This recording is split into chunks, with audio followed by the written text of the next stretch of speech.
All right, everyone, this is Willy Wonka, Chapter 2. Let's see if I can move this. All right.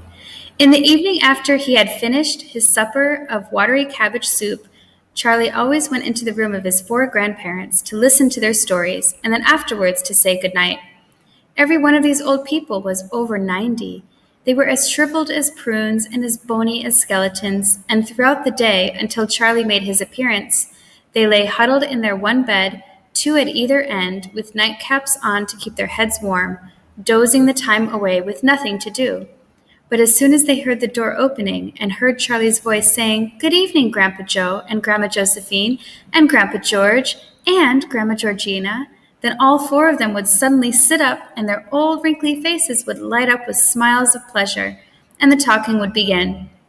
For they loved this little boy.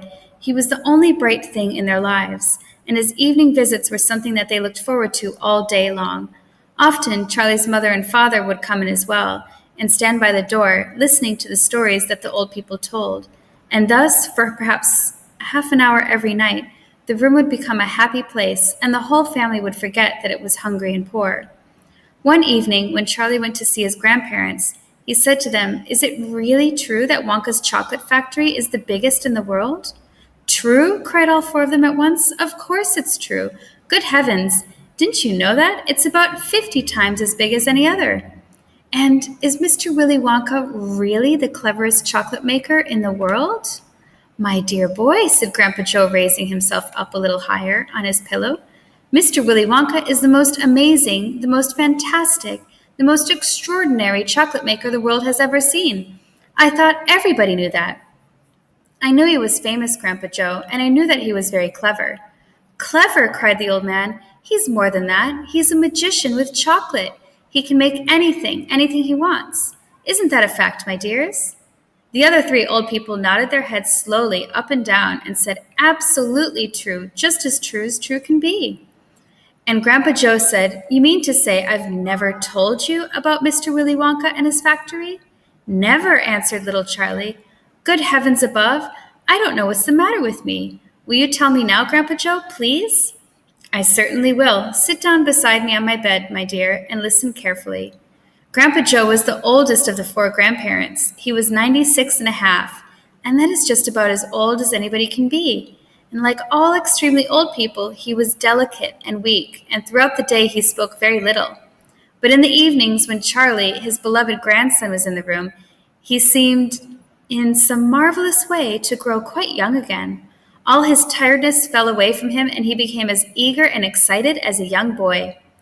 "Oh, what a man he is, this Mr. Willy Wonka," cried Grandpa Joe.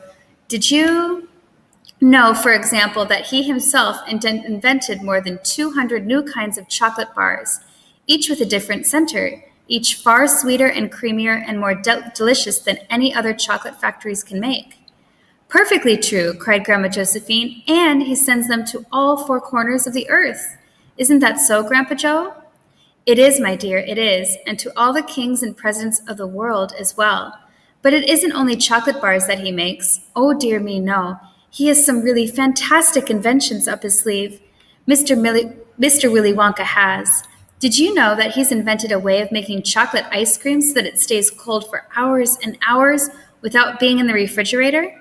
You can even leave it lying in the sun all morning on a hot day and it won't go runny." "But that's impossible," said little Charlie, staring at his grandfather. "Of course it's impossible," cried Grandpa Joe. "It's completely absurd. But Mr. Willy Wonka has done it." "Quite right," the others agreed, nodding their heads. "Mr. Wonka has done it." And then again, Grandpa Joe went on speaking very slowly now so that Charlie wouldn't miss a word. "Mr. Willy Wonka can make marshmallows that taste of violets, and rich caramels that change color every 10 seconds as you suck them, and little feathery sweets that melt away deliciously the moment you put them between your lips. He can make chewing gum that never loses its taste, and sugar balloons that you can blow up to enormous sizes before you pop them with a pin and gobble them up. And by the most secret method, he can make lovely bluebirds' eggs with black spots on them, and when you put one of these in your mouth, it gradually gets smaller and smaller, until suddenly there's nothing left except a tiny little pink sugary baby bird sitting on the tip of your tongue." Grandpa Joe paused, and ran the point of his tongue slowly over his lips. "It makes my mouth water just thinking about it," he said. "Mine too," said little Charlie, "but please, go on." While they were talking, Mr. and Mrs. Bucket, Charlie's mother and father, had come quietly into the room, and now both were standing just inside the door, listening. "Tell Charlie about the crazy Indian prince," said Grandma Josephine. "He'd like to hear that." "You mean Prince Pondicherry?" said Grandpa Joe, and he began chuckling in laughter. "Completely dotty," said Grandpa George. "But very rich," said Grandma Georgina. "What did he do?" asked Charlie eagerly. "Listen," said Grandpa Joe, "and I'll tell you."